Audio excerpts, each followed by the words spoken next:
Welcome to RePlay Magazine's podcast, where we'll dive into the legends and interesting stories within the world of what we call coin-op entertainment. That's games and amusement machines you find in arcades, fun centers, bars, restaurants, and beyond. RePlay's covered this business for 50 years and is joining forces with industry veteran and former association president Randy Chilton. He is Chief Revenue Officer for National Entertainment Network, owned by Japanese amusement giant Kittleton Genda. And now, here's Randy and this month's RePlay podcast. Welcome, everybody, to the third edition of the RePlay podcast. Today, I am more than excited to spend some time with Bob Geschine, who has been with Betson for 50 years. He's been the president for 25 years. He's been involved and responsible for many of the twists and turns that have occurred in this industry. They are a fourth generation business, which is against all of the odds itself. But if you're listening to this and you're in the industry, you are certainly familiar with Betson Enterprises. And today we're going to spend time with the guy who's been at the top of the organization for 25 years. So I hope you enjoy our conversation with Bob Geschine.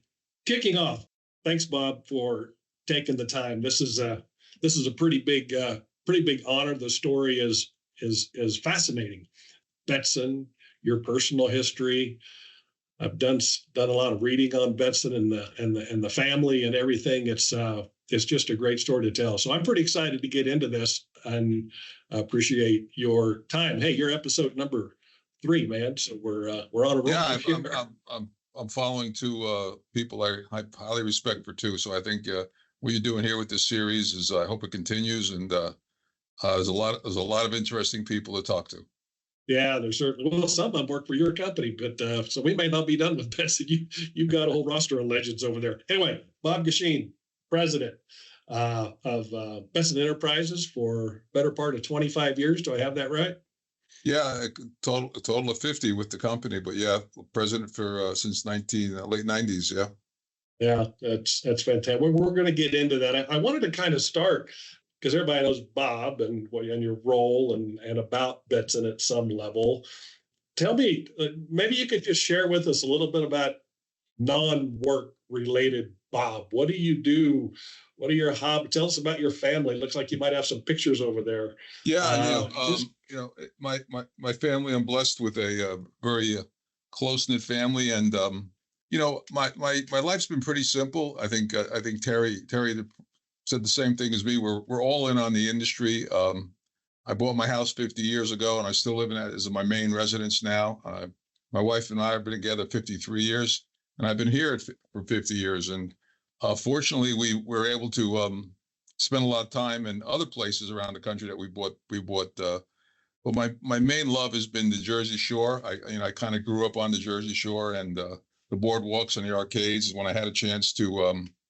I graduated college, and I went into a big national public accounting firm, certified public accounting, Ernst & Young. And, I had an opportunity that one of my clients became a little distributor in northern Jersey called Betti & Sons, had 20 employees. It was they offered me a controllership back then, and I told my wife I needed to take a big pay cut to get out of accounting, and this is where I wanted to be. And joined met a wonderful man, Bert Betti, and this was 50 years ago, but it was such an honor that Bert was in the first inaugural class of the Hall of Fame that went in. So obviously he was my mentor, and he mentored me and his son Peter to start crafting where this industry was going to go. But my summers took me down the Jersey Shore, and I spent a lot of time down the shore, and as I have a house, really literally on the ocean, and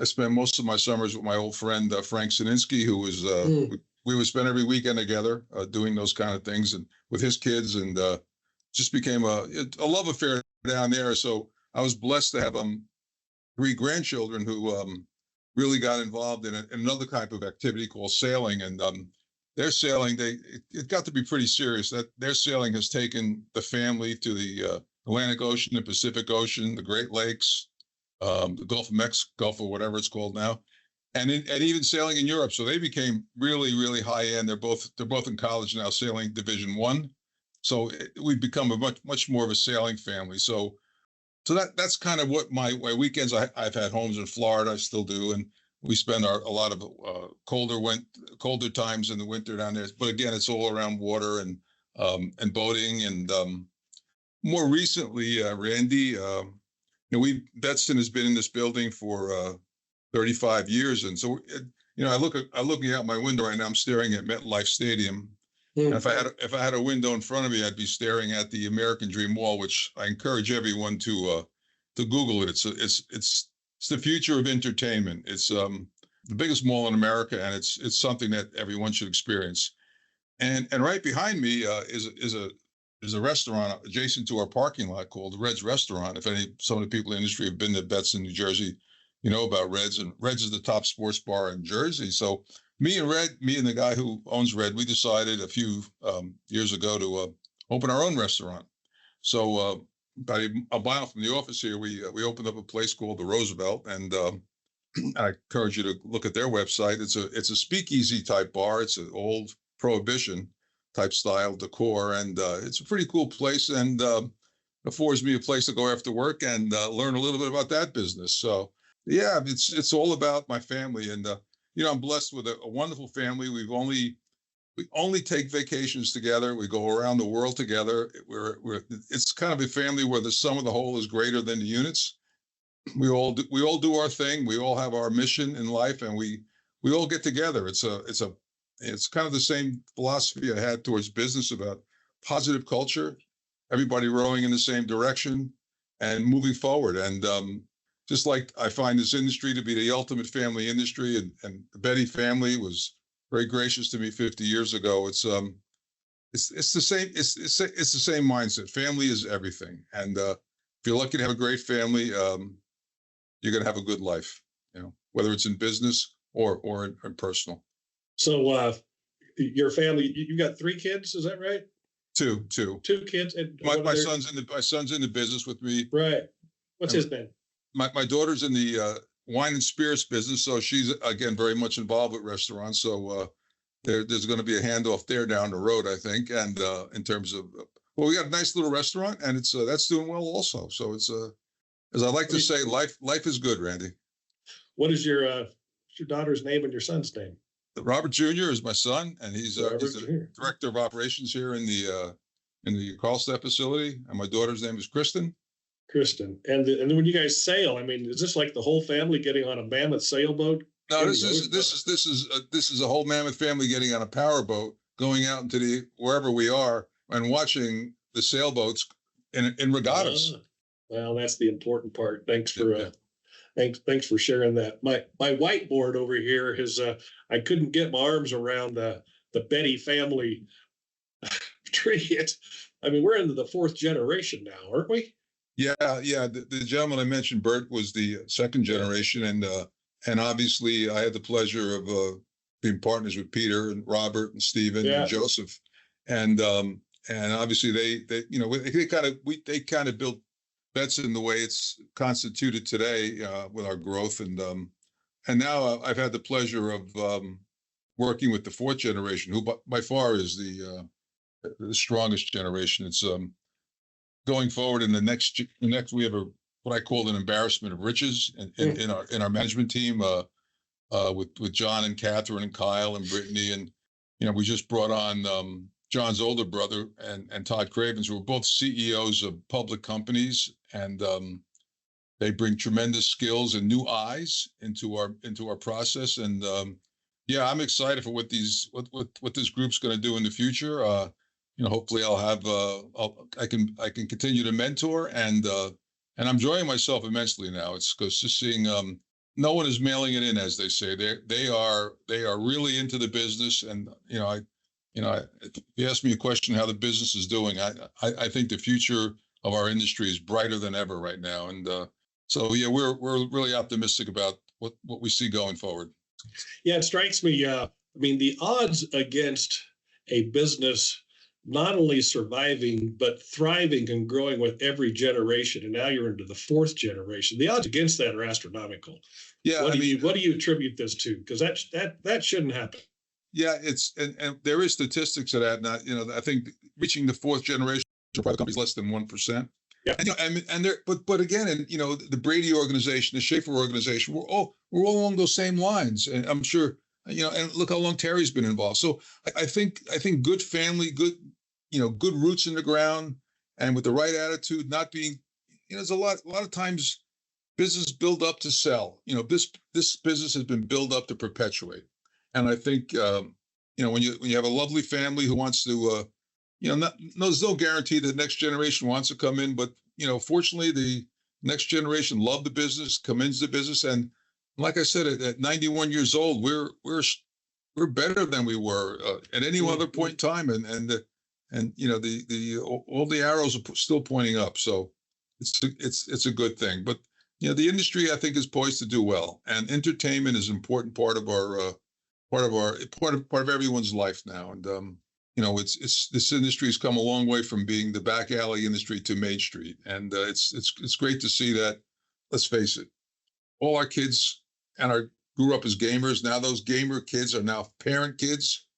Going to a Dave and Buster's is as much fun as playing a baseball game. And people love games, and people love playing games, and we're the ultimate playground for that. So as game rooms get bigger and entertainment and attractions get more sophisticated, you don't have to bundle it just in an arcade anymore. You bundle it with a lot of other good activities, movies, theaters, and it's fortunately the old rules of the industry, which I always found to be restraint of trade and silly. We were able to challenge a lot of those things, like you can't do this and you can't do that, and the concept of exclusive territories and can't sell locations. And well, let's talk about that a minute, because you've been somewhat of a disruptor through your career, and I think that's one of the areas. So, I remember back in the day, you could buy Williams from that guy and Bally from that guy, and you just don't think about going somewhere else. And how did you so you said, forget that, we're going to do something different. Tell me about that. Again, you have to have the power to do that. And as a distributor, we all had territories, and we would scream at someone for selling a serial number into our territory. And I remember they used to. I had a distributor. He would scratch off the serial number. we all did that. And, but when you come right down to what does that do? It restrains trade. It obviously you can make and in a short version you can make a little bit of a margin, but competition is good. Rugged competition I've always believed in. This has been written before, but in 1999 when I became president, obviously a real bad thing happened to the industry. Our biggest supplier, the industry's biggest supplier, Midway, closed their doors. And I go, what's this good? This is not a good sign. And they were having a fire sale out there, and I went out there and met with their CEO, and I asked them, could you build any more games when you close? He goes, yeah, we have 10,000 program chips that we never built. I said, can I buy them? They said, no, you can sign a royalty agreement with me. I said, let's do it.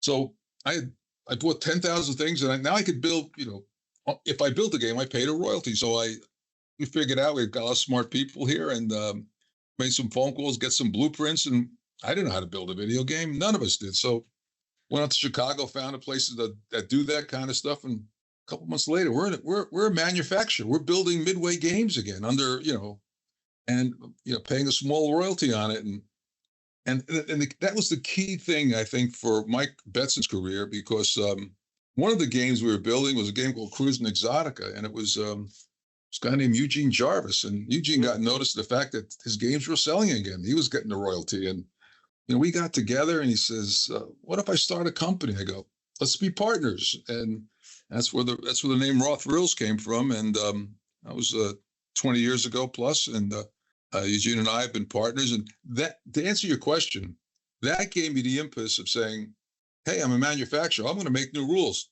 Blow up territories. We don't need them. Anyone can sell anything anywhere. And right at that point in time, because you're always thinking about how to sell more product. And I said, these games really are holding their value. And I was just, everybody's buying cars at the time, and we weren't buying them anymore. We were leasing them. I'm going, why the heck can't we do this in our industry? And so I just started leasing product. And then the fact that other distributors didn't want to lease because they were afraid of getting used equipment back, and which never happens. We just started leasing, and we started leasing everywhere. And if I had territories, well, I couldn't lease in other people's territories. And I said, this makes no sense. So we just blew up the whole territory thing. And, eventually over time, all manufacturers followed suit because they saw it as a tool to sell more product and get, because not all distributors are created equal, and not all distributors wanted to extend credit. And we did.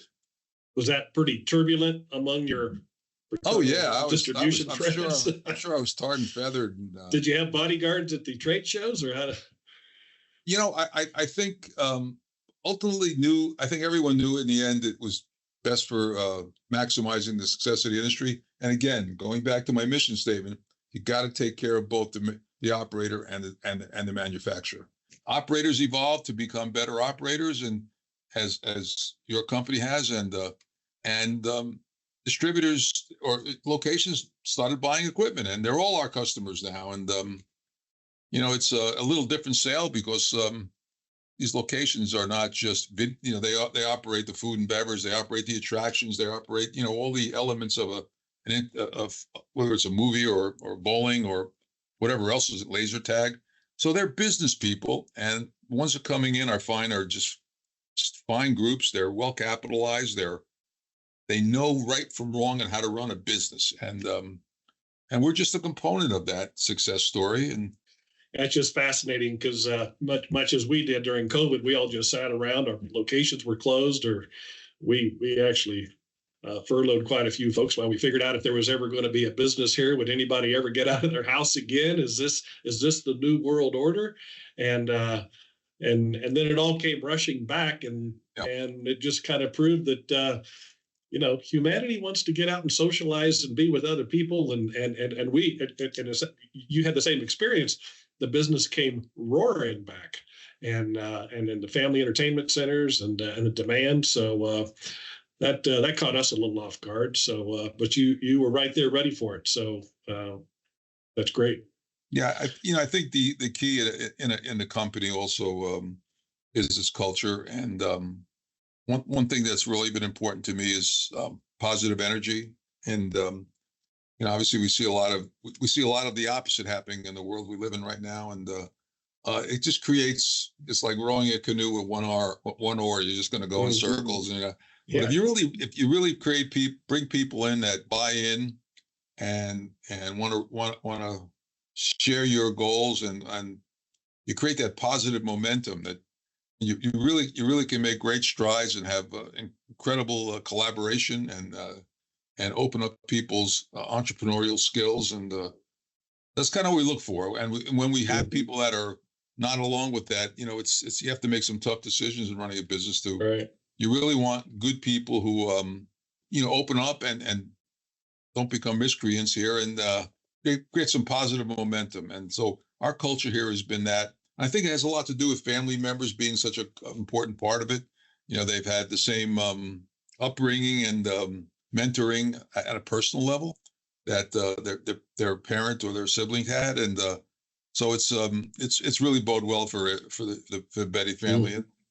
And obviously we've had some success in building a very large distribution. We're talking a lot about Betson today, but we've built a we're the largest parts company in the industry. And years ago, we got involved in gaming and video lottery terminals, and we partnered up with, again, it's a small world, but the company that was forerunners to the Bally and Williams line became a company called Light and Wonder, or Scientific Games, or but Light and Wonder is one of the largest slot machine companies in the world. And we use the term video lottery terminal, but states are now licensing their product because they're all short of money, and we exclusively represent Light and Wonder in 4 states now, and that's turned out to be that's a location. These are terminals in bars, and we represent them in Georgia, Illinois.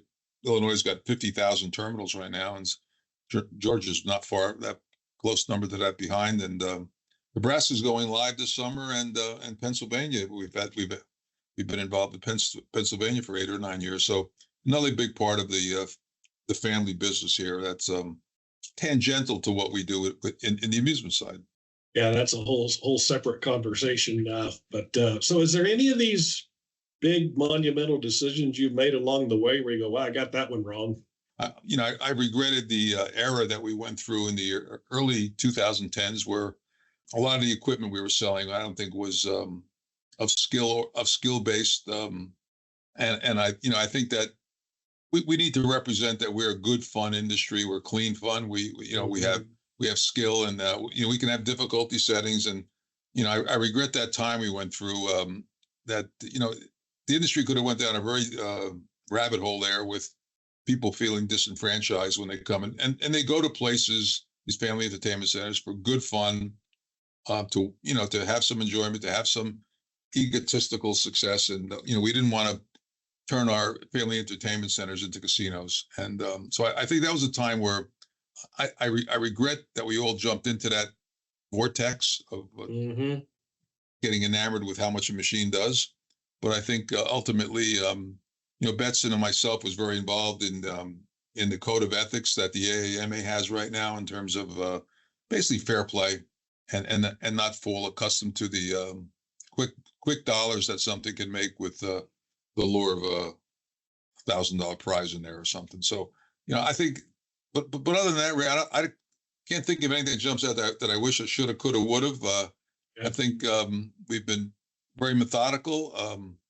And again, I've had a great partner in everything I've done, and that was Bert Betti. And it was very important for me personally that, Peter and I went into the Hall of Fame in the third class of the, because I think that's one thing that that group got right.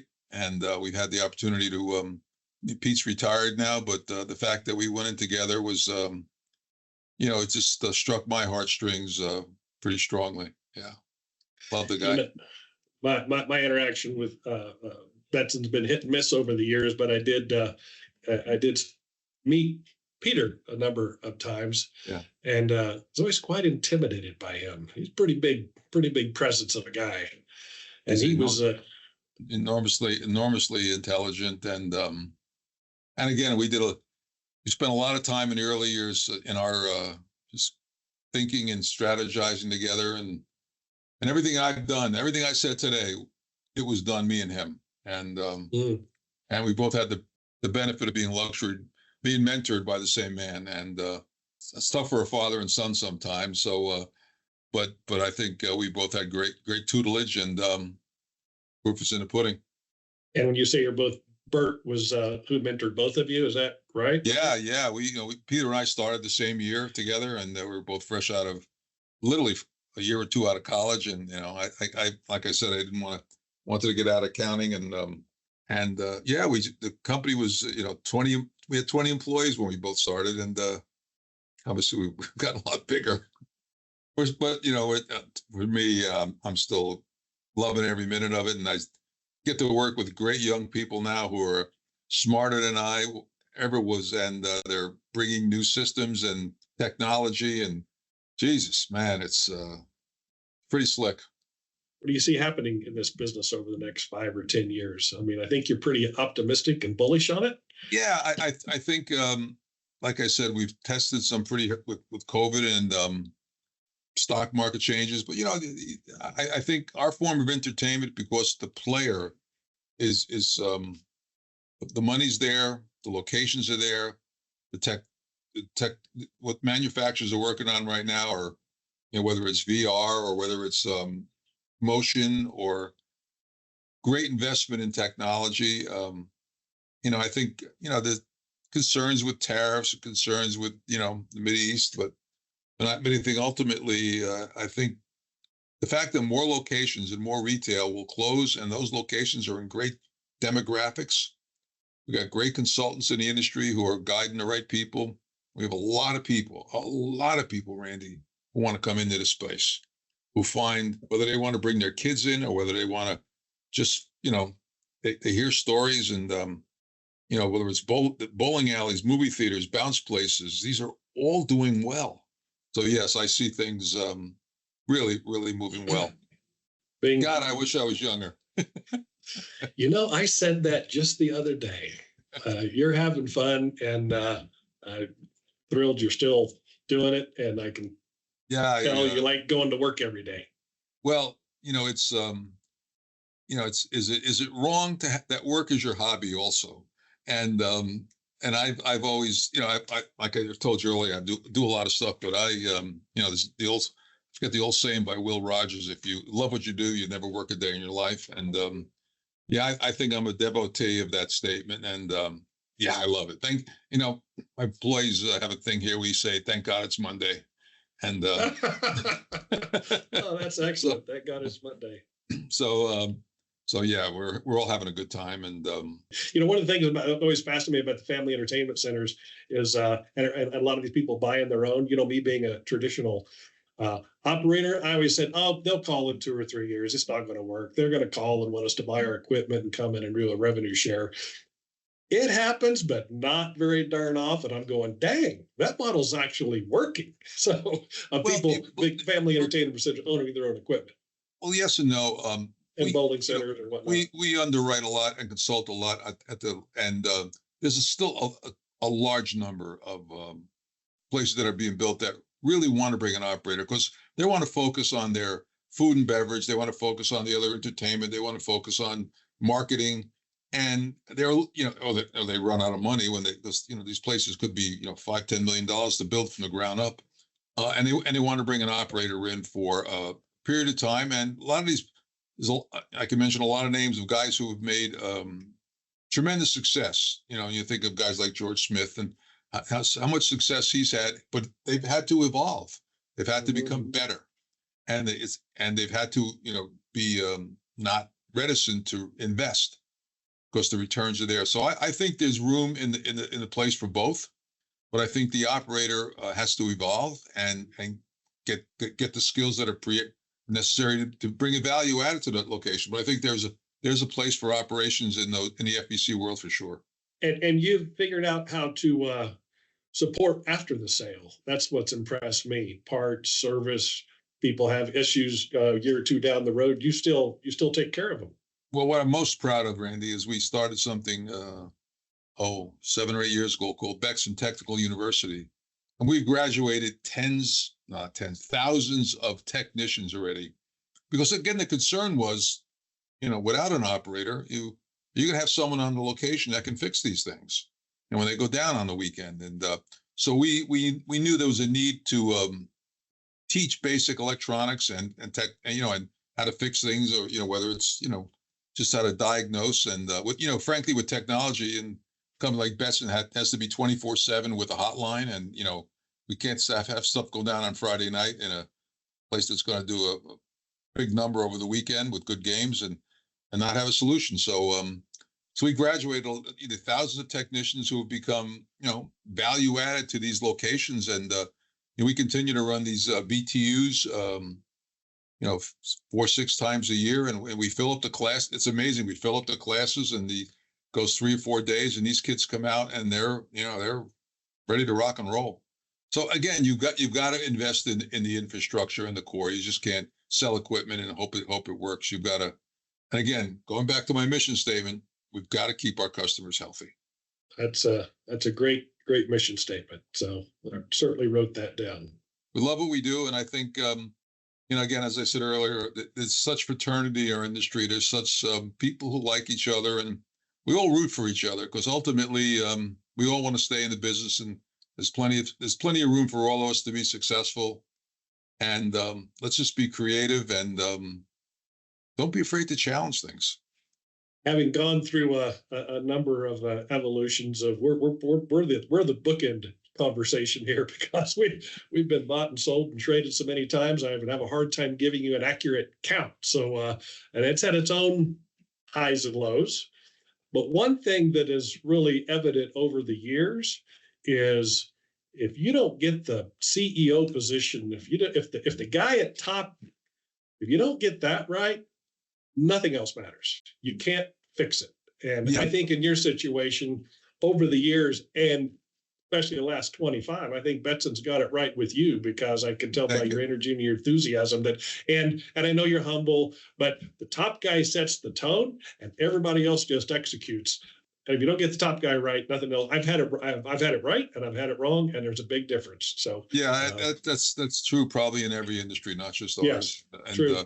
And in our industry, my philosophy always been, as I said earlier, to invest and grow, and not every industry is a family business, and not many people start businesses to build it and flip it, but we're not into that business. We're into perpetuation and growth, and fortunately, we've been part of an industry that manufacturers have really delivered great goods, and the customers have done a great job in running clean, nice,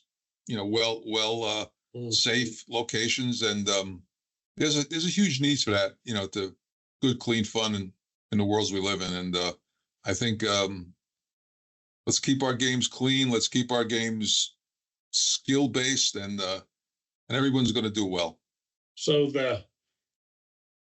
move forward a few years when the 5th, 6th, and 7th generation of Bettis are sitting in a room going, "Hey, remember that Bob guy? Oh yeah, Bob. What do you want? What are they going to say about Bob years from now?" Hopefully, the same thing I say about Bert Betti, that I mentored their parents or grandparents, and it was all part of a handoff, and yeah, it's just it's building a mountain is just building various layers, and I'm pleased to have had the baton for 50 years, and like I said, my son's in the business, and a lot of people's sons that I worked with.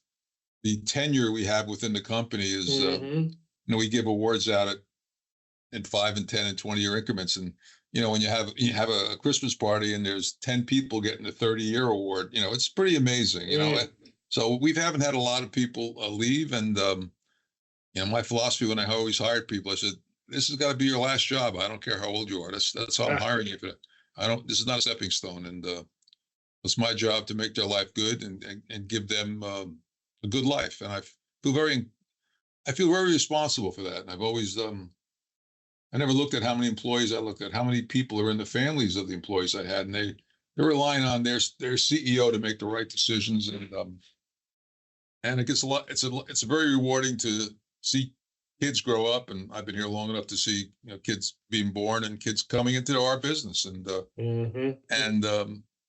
love to hear things from their perspective when they were growing up. We all brought our kids into the showroom to play games growing up, and now they're working for us. So it's pretty good. Well, this has been great. As I started out, the fun part for me about doing this is I really focused on researching the company and the family and learning about it, and a little embarrassed that I learned so many things for the first time. But no, well, you're out in Denver, and maybe we'll open an office up there in the near future. I wouldn't be surprised. And then maybe one of these days I will do my podcast on Randy Jill. I think that would might be a little shorter, but hey, thank you for taking the time. This has been an honor.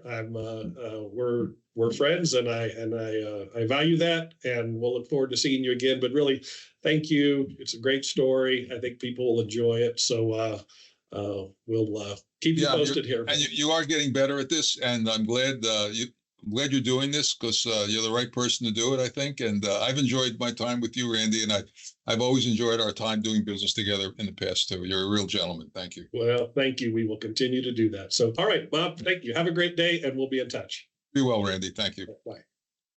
Game over.